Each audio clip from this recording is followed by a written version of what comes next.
Hello, dear students, and Assalamu alaikum. Welcome back to the lecture series. I hope you are enjoying your summer break and these lectures as well. Dear students, अब तक हमने दो poems और उनकी details को discuss किया. आज हम अपनी आखिरी पोएम जो आपकी न्यू कोर्स बुक के अंदर दी गई है उसको डिस्कस करेंगे.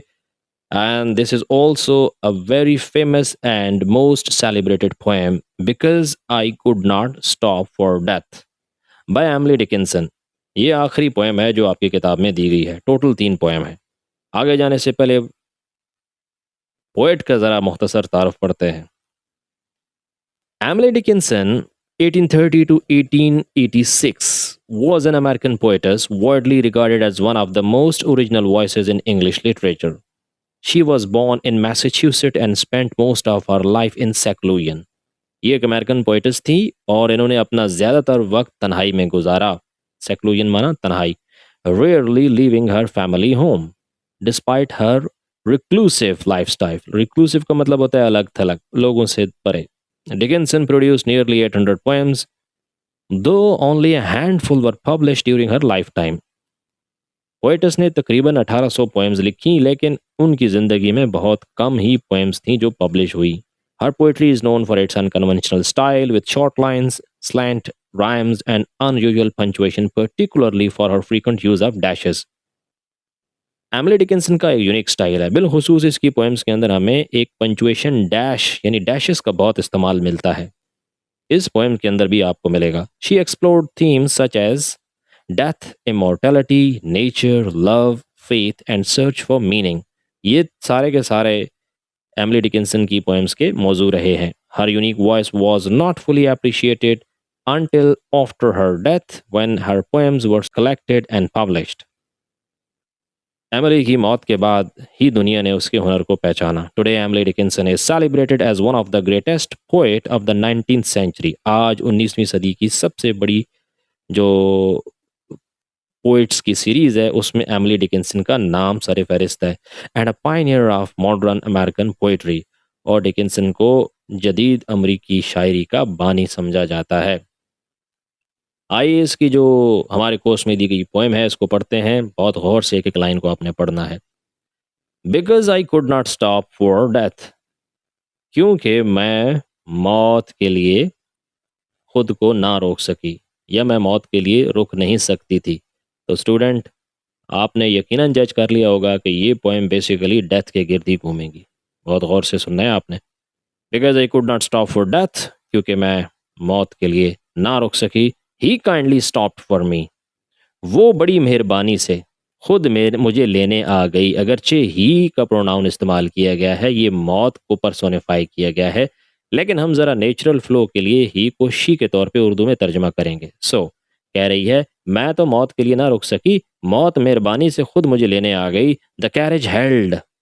ठीक है, कैरेज का क्या मतलब है? बग्गी. बग्गी लिए, बट जस्ट आर सेल्फ. और बग्गी में सिर्फ हम दो थे. And immortality. इमॉर्टैलिटी का मतलब होता है अबदी ज़िंदगी, अबदियत या लाफानी ज़िंदगी. इस लफ्ज़ को आपने याद रखना है. सो पहली इन 4 लाइंस के अंदर पोएटस क्या कहती है? मैं तो अपनी ज़िंदगी की गहमा गहमी में बहुत मसरूफ़ थी, लेकिन मुझे मरने का कोई टाइम नहीं था, फुर्सत नहीं थी, तो मौत खुद मेहरबानी से मेरे पास आ गई. बहुत शाइस्तगी के साथ हम दोनों बग्गी में बैठ गए और हमारे साथ लाफानी ज़िंदगी भी थी. We slowly drove. ड्राइव की दूसरी फॉर्म है चल पड़ना. हम आहिस्ता आहिस्ता चल पड़े बग्गी लेके. ही न्यू नो हेस्ट. उसको कोई जल्दी ना आती. हेस्ट का मतलब होता है जल्दी. And I had put away my labour and my leisure too. और मैंने भी, पुट अवे का मतलब होता है तर्क कर देना, रख देना. क्या? माई लेबर, अपने काम, एंड माई लीजर, और अपनी फुर्सतें. मैंने भी अपने लेबर और अपनी फुर्सतों को पसे पोस्ट डाल दिया और उसके साथ बैठ गई. क्यों? For his civility. उसके नरम शाइस्ता रवैये की वजह से. सिविलिटी का मतलब होता है कर्टसी और a polite behaviour. We passed the school. हम एक स्कूल के पास से गुजरे. Where children strove. जहाँ बच्चे जोर लगा रहे थे, मुशक्कत कर रहे थे. स्ट्राइव की दूसरी फॉर्म है, इसका मतलब होता है स्ट्रगल, कोशिश कर रहे थे. एट रिसेस, ब्रेक के दौरान. इन द रिंग, एक दायरे में. हम एक स्कूल के पास से गुजरे जहाँ बच्चे वक्फे के दौरान, रिसेस का मतलब होता है ब्रेक, खेल रहे थे, यानी एक रिंग के अंदर जोर लगा रहे थे। We passed the field of gazing grain. Gazing grain का मतलब है लहलहाते हुए खेत या फसल या गल्ला। तो हम लहलहाते हुए खेतों के करीब से गुजरे। We passed the setting sun. हम गुरूब होते हुए सूरज के करीब से गुजरे। और रादर ही पास्ड अस, या फिर शायद वो हमसे आगे निकल गया या हमारे पास से गुजर गया। यानी पोएटस कह रही है कि हम गुरूब होते हुए सूरज के पास से गुजरे, या यूं कहिए सूरज ही हमसे आगे निकल गया। The dews drew quivering and chill. Dews का मतलब होता है शबनम के कतरे। ड्रू का मतलब होता है पास्ट टेंस है, इसका मतलब है नज़दीक आ जाना।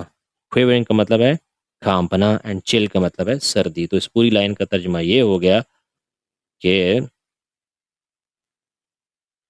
शबनम ने सर्दी और कपकपी को करीब कर दिया, यानी शबनम की वजह से सर्दी और चिल यानी क्वेवरिंग कपकपी पैदा होना शुरू हो गई मेरे जिस्म के अंदर।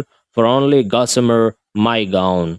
क्योंकि मेरे पास बदन पर सिर्फ एक बारीक लिबास था। गाउन कैसा था? गॉसमर। गॉसमर का मतलब होता है एक बारीक कपड़ा। माई टिपिट एंड टूल। और मेरे कंधों पर नहायत हल्की सी चादर। टिबट कहते हैं बेसिकली स्कार्फ हो, स्कार्फ जो फीमेल ओढ़ती हैं। और टूल का मतलब भी एक पतली हल्की सी चादर होती है। यानी मेरे कंधों पर नहायत हल्की सी चादर थी या स्कार्फ था, तो उससे मेरे जिस्म में कपकपी तारी हो गई ठंड की वजह से। सो डियर स्टूडेंट्स, ये थी आज की लाइंस की एक्सप्लेनेशन और पैराफ्रेजिंग। डिफ़िकल्ट वर्ड्स की मीनिंग आपने एज यूजुअल नोट करने हैं।